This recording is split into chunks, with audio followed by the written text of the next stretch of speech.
સદગુરુ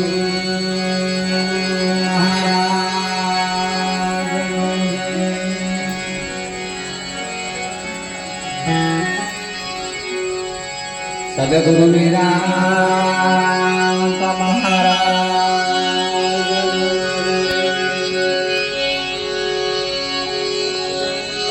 અલખ ધણી રામા પીર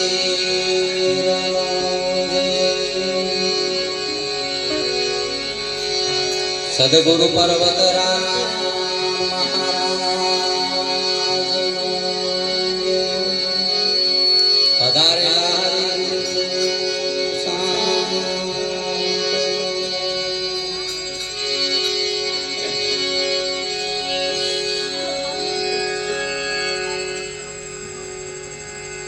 આજે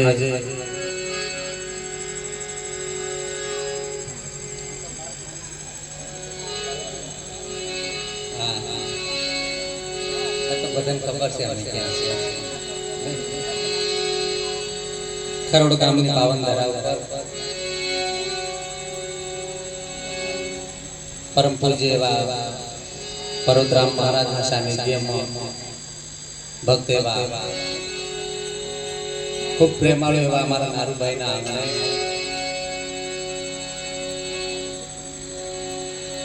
ખૂબ ભાવથી આપણને આમંત્રણ આપી આપણને અહીંયા એકત્રિત કર્યા તે બદલ આપણે નારુભાઈને ખૂબ તાલીઓથી આપણે વધારીએ.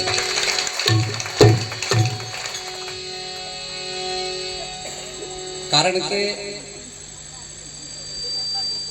આમાં થોડો કરંટ આવે છે, એમાં કશું અર્થિંગ મૂકો એટલે અહીંયા આવવાનું બંધ થાય ને અમારું સત્સંગ બંધ થઈ જાય એવું છે.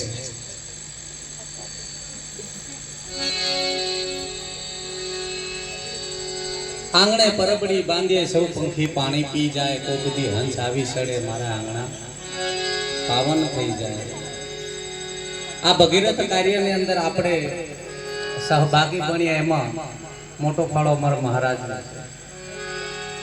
1 મહિનો ઉપર થઈ ગયા દિવસો. અમે જાણીએ છીએ સતત પ્રોગ્રામ છે, તમારો સાથ સહકાર પણ ખૂબ સારો છે.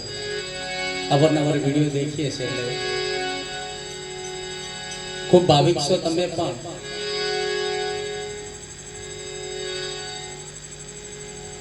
બીજા નંબરમાં મહારાજે કીધું કે 1 કલાકમાં, કલાક તો શું 5 મિનિટે તમને કશું કહેવા જેવું લાગતું. તમે બધા જ્ઞાની છો. મહારાજને શરણે આવ્યા પછી કોઈ અજ્ઞાની રહેતું અને જ્ઞાનીને કશું કોઈ વધારે કહેવાય એવું નહીં. કેવું શું કીધું છે ભાઈ કે શું જાણે કુંવારી કન્યા પરણેલી મોજ.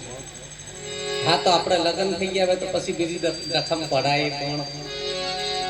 હા પણ એક હવે અહીંયા વિવેક જાળવવાનો આવે. પૈણા પછી વિવેક જાળવવાનો આવે કે આપણું પાછું થવાય, આજુબાજુ નજર રખાય, અને નજર નાખી દો દશા બગડે. અને કોઈ ધણી એવો હોય કદાચ દયાળુ તો કદાચ અપનાવે ન કોઈ છે ને તરસોડી મૂકી આખી જિંદગી ભટકા મારવાનું થાય. એટલે આપણાથી એવું કાર્ય ન થાય એનું ધ્યાન આપણે દેવાનું છે. આપણે ઉપદેશ લીધા પછી બીજું કશું કરવાનું નહીં આપતું, પણ એમાં રહેવાનું આવે છે ને એ સમજણની દ્રષ્ટિમાં જીવન જીવવાનું છે. ઉપદેશનું મહત્વ આપણે જાણવાનું છે. ઉપદેશનું મહત્વ છે, ઉપદેશ ખાલી જાણવા પૂરતો છે કે સમજવા પૂરતો છે? આ ત્રણેય લીટી કમ્પ્લીટ હોવી જોઈએ. જાણવાનો એ ખરો, સમજવાનો ખરો, અંદર ઉતારવાનો એ ખરો, અને પછી એને આ જીવનમાં વ્યવહારમાં લાવવાની જરૂર છે.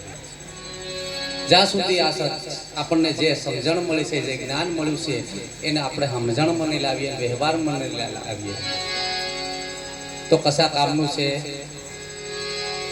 બિયારણ ઘણું બધું હોય પણ આપણે વાવણી નહીં કરીએ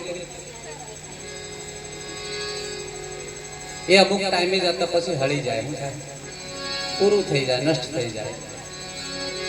એટલે આપણે જે કંઈક અત્યારે કરી રહ્યા છીએ વાવણીની સગવડ છે શું છે?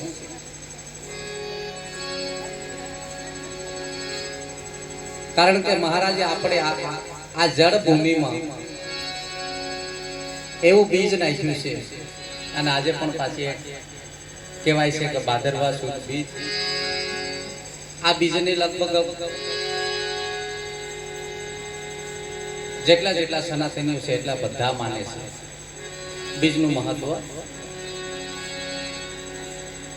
અને તાર ઠેર ઠેર અમારા ગામમાં મંદિરે પ્રોગ્રામ હતો. અમારે આ બાજુમાં આમંત્રણ હતું એટલે મેં કીધું હવે રોકાવાય. પણ સારું છે કે આના આધારે આના સહારે આગળના જેટલા સંતો થઈ ગયા છે આપણને પ્રેરણાદાયક જે જે કંઈક સંતોની વાણી છે, જે ભજન છે, સત્સંગ છે, સાથી છે, આપણા જીવનને જીવવાના રસ્તા આપણને બતાવે કઈ રીતે આપણે જીવવું. જે આપણે ચાલી રહ્યા છે સારો રસ્તો છે કે ખરાબ છે, જે કંઈ કરી રહ્યા છે સારું કરી રહ્યા છે કે ખોટું કરી રહ્યા છે, આ સત્સંગ આપણને રસ્તો બતાવે છે. આ સંતોના શબ્દો આપણને રસ્તો બતાવે ને એ રસ્તા પ્રમાણે આપણે ચાલીએ તો જીવન આપણું સફળ થાય ને. મહારાજ શરૂઆત કરી, સુંદર શરૂઆત કરી કે ભાઈ પાણીના પર ફોટા જેવું આ જીવન છે આપણું. આ જીવનનો કોઈ ભરોસો. અનેક મહાપુરુષો એના વિશે ઈશારા કરી ગયા. કબીર સાહેબે પણ કીધું કલ કરેશો આજ કરેશો અબ પલમાં પરલય હોયગા બહરીન કરેગા તબ કે આ શરીરનો કોઈ ભરોસો નહીં, વાયદે વાત મૂકીશ નહીં.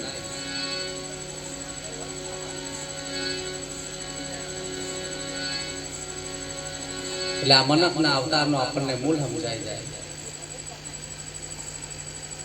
આ માનવના અવતારનો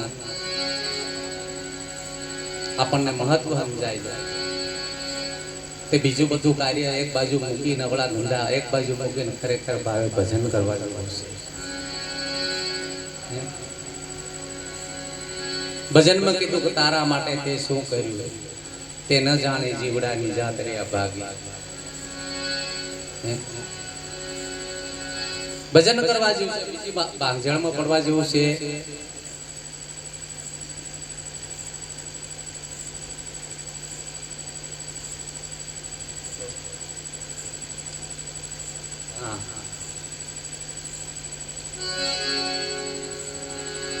જ્યાં સુધી ભજનનો સહારો મળશે ને ત્યાં સુધી આપણી જીવનની ગાડી કદાપી પંચર થશે. અમારા બાજુ ઘણા પંચર થઈને પડ્યા છે હમણાં, કારણ કે ટાઈમે સર્વિસ ને કરાવીએ ને મેકેનિક પાસે. આ બધું કામ એના માટે જ ભેગું થવાનું આવે છે.